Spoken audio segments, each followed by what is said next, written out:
Okay, here we go. Everything is live now. Well, happy Thanksgiving Eve. And I just wanted to jump on here real quick. I was going to speak about labs and plant based labs, but honestly, I think given that it's Thanksgiving tomorrow, I really wanted to speak about gratitude and how that can help your mental and physical well being and healing. So, when we think about gratitude, it really is an act of being thankful and appreciative, right? So it can significantly promote healing both physically and emotionally. And I want to give you 5 reasons. Number one, it enhances psychological health, right? So gratitude effectively increases your mental strength and your resilience. It reduces feelings of stress and anxiety, which are known to impede healing and worsen mental health conditions. And then by focusing on the positive aspects and expressing thankfulness, individuals can cultivate a more optimistic outlook. This can really aid in emotional recovery and resilience. And I think focusing on these things, especially during the time of the year that might be difficult if you've lost someone, really thinking about the moments that you're grateful for can help kind of with the struggles that we might see during this time. Number two, it improves physical health. So, studies have shown that people who practice gratitude report feeling healthier and they have fewer physical complaints. Gratitude encourages individuals to engage in healthier behaviors and self care, which we know are really hard for some people. And this can lead to an improved health outcomes, obviously. So, these small habits that we start doing daily, stacked up one upon each other in a consistent fashion, can do nothing but help you become more healthy.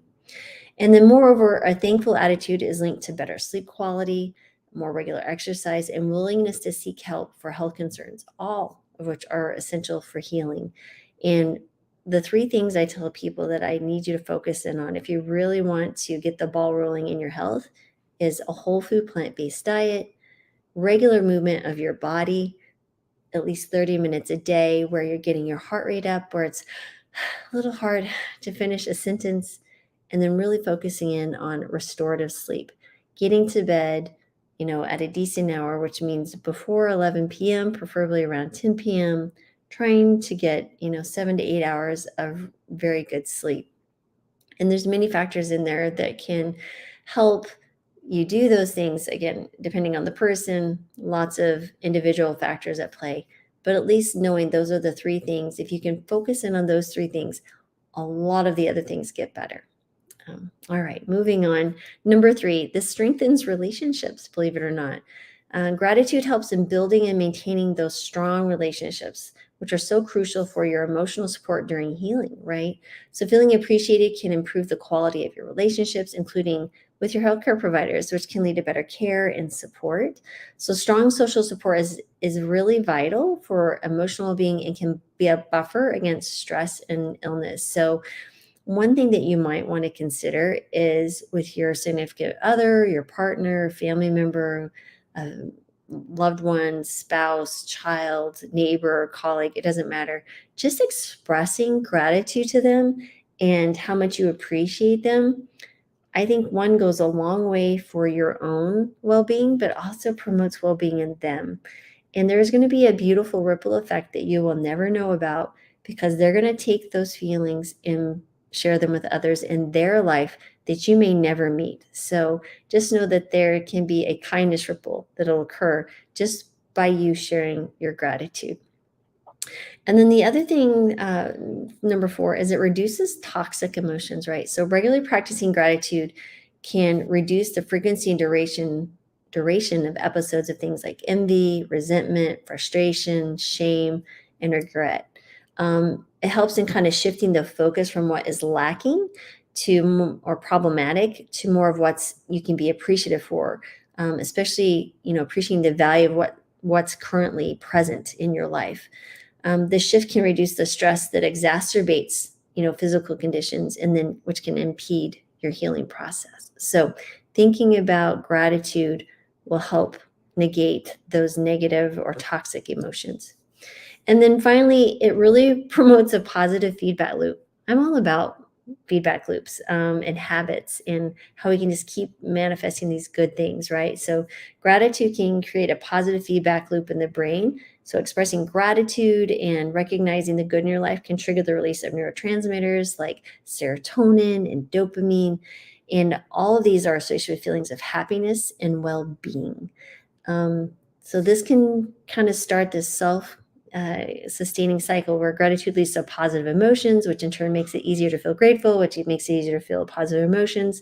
So some of you might remember the live that I did where I was just so tickled, astounded, and grateful for the Asian pear.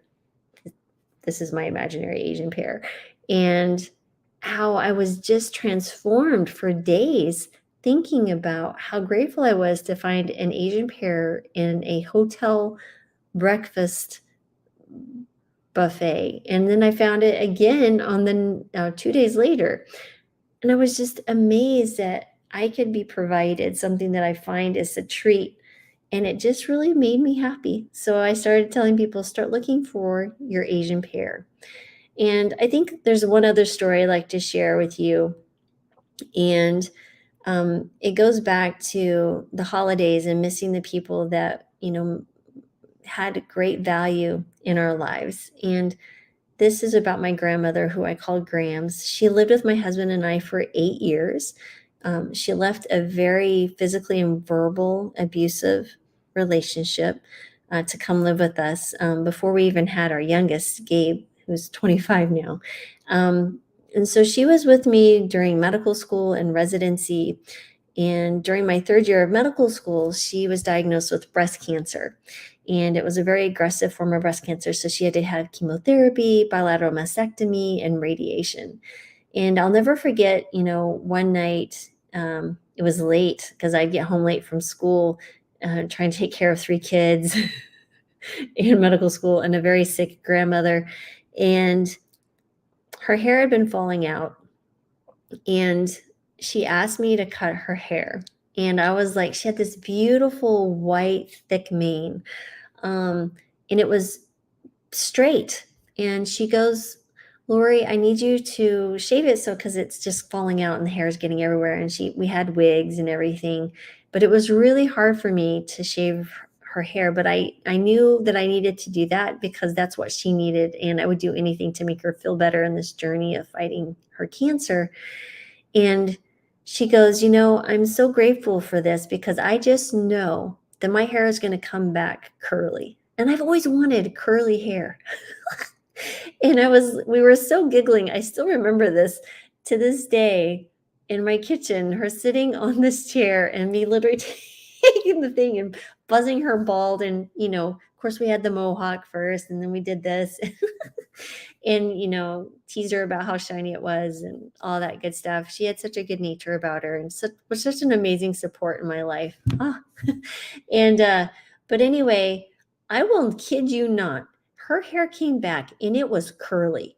She had curly hair, guys, after her chemotherapy. Now, this might be a side effect. I don't know. Maybe it was.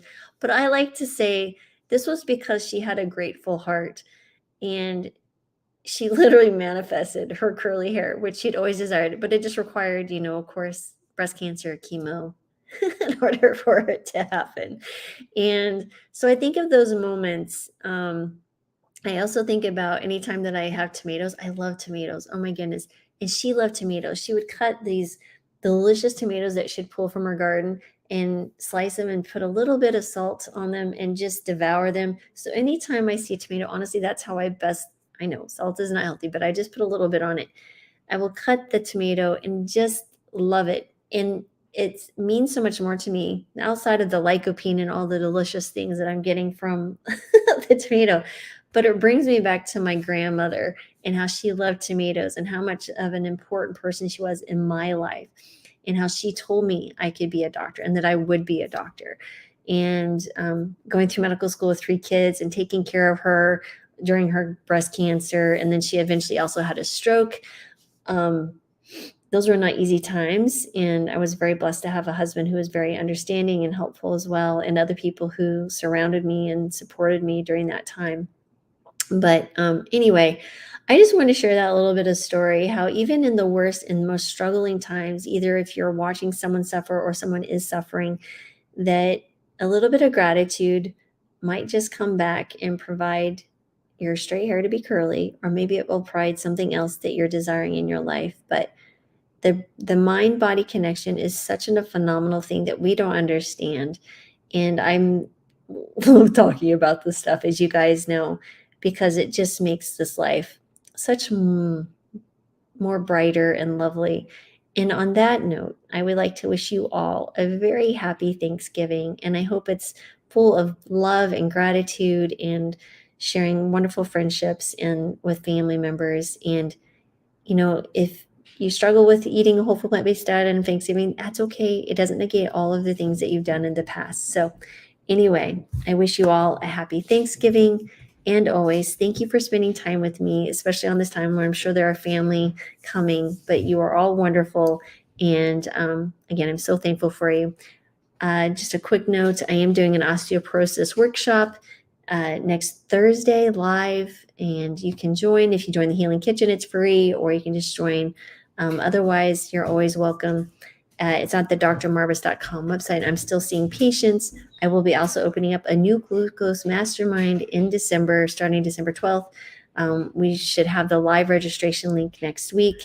But safe travels, everyone, please. And remember what the holiday is about. It's not about the struggles and the conflicts within the family. It's about loving one another with all of our faults, because trust me, we all have our warts, and being thankful that you have someone present in your life and enjoy them, because they won't always be here. And so may you have many, many, many beautiful memories starting tomorrow and this evening. So thanks again for being here. Love you guys. Take care. Bye.